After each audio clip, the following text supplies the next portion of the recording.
Dans cette vidéo, je vais vous montrer comment réaliser une tarte que vous pourrez agrémenter de la façon qui vous plaira. Aujourd'hui, je vais faire une tarte avec une crème de citron, mais on pourrait très bien inventer tout un tas d'autres variantes et possibilités avec des fruits.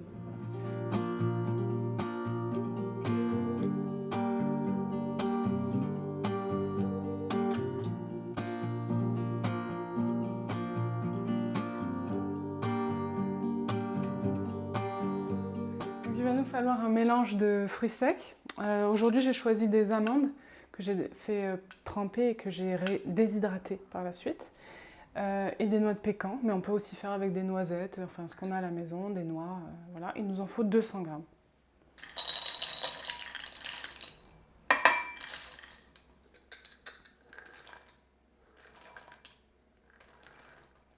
Ensuite, on va mettre 100 grammes d'abricots secs. On peut aussi mettre des dattes ou de la pâte de dattes.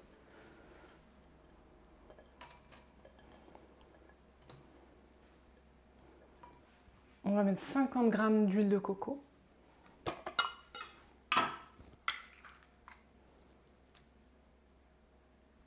Une pincée de fleur de sel.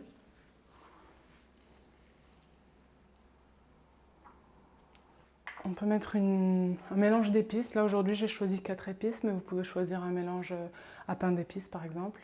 On va en mettre une pincée.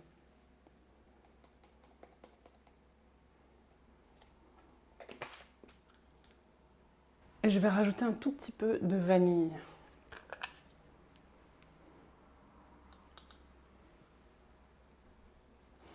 Et ça va être la base de notre pâte.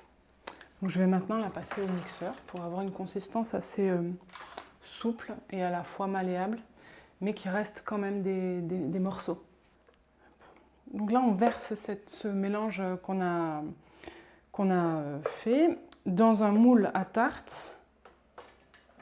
Alors là, j'ai un moule qui est rectangulaire, mais vous pouvez choisir des moules individuels ou un moule rond, peu importe.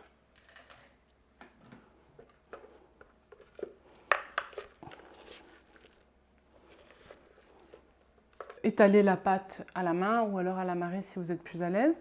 Le but, c'est d'essayer de faire quelque chose de régulier qui va recouvrir tout votre plat à tarte et de créer des bords. Parce qu'ensuite, on va venir garnir cette tarte. On va venir la mettre au frais pour que la pâte en fait, se tienne davantage et qu'on puisse ensuite bien la garnir et la découper, la démouler, enfin voilà, et la servir. Donc pour cette crème au citron, il nous faut 4 citrons, jus et zeste, c'est ce qu'on va prélever en premier. Ensuite, il nous faudra 90 g de miel, 3 œufs battus, puis une cuillère à soupe de purée d'amande blanche, préférablement. Enfin, vous mettez celle que vous avez, mais de la blanche, ça marche bien.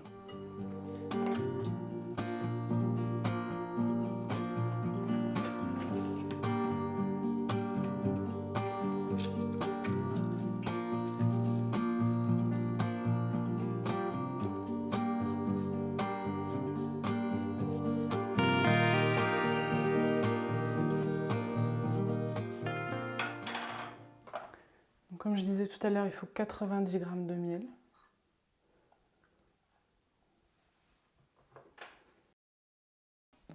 Ensuite, je mets une cuillère à soupe de purée d'amande.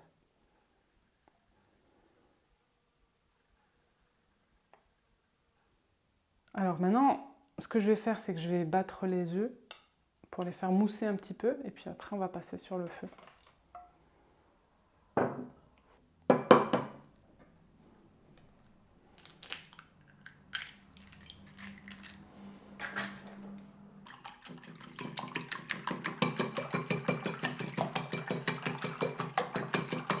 Là, on veut qu'ils soient un peu mousseux.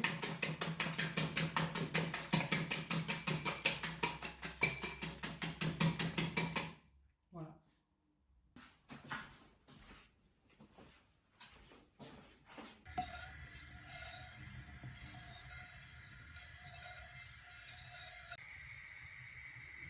Là, je verse les œufs.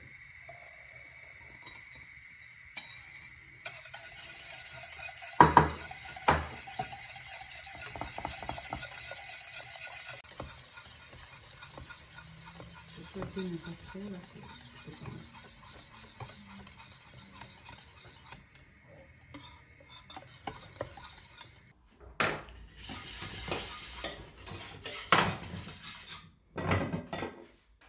Là, la crème est bien épaisse, on va la verser sur la pâte qu'on a fait tout à l'heure qui est restée au frigo.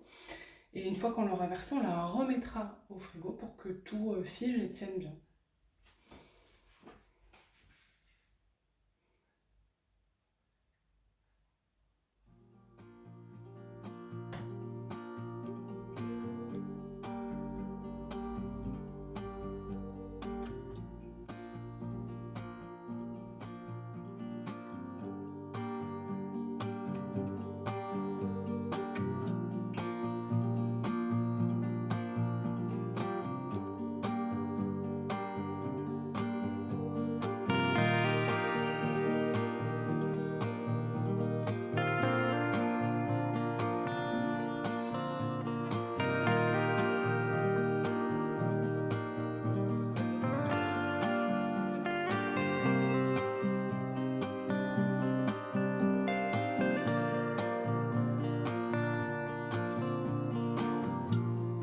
Cette recette, c'est vraiment quelque chose qui va venir égayer vos repas de fête. Ça ne va pas être une recette pour le goûter chaque semaine, c'est vraiment quelque chose que vous allez faire de temps en temps.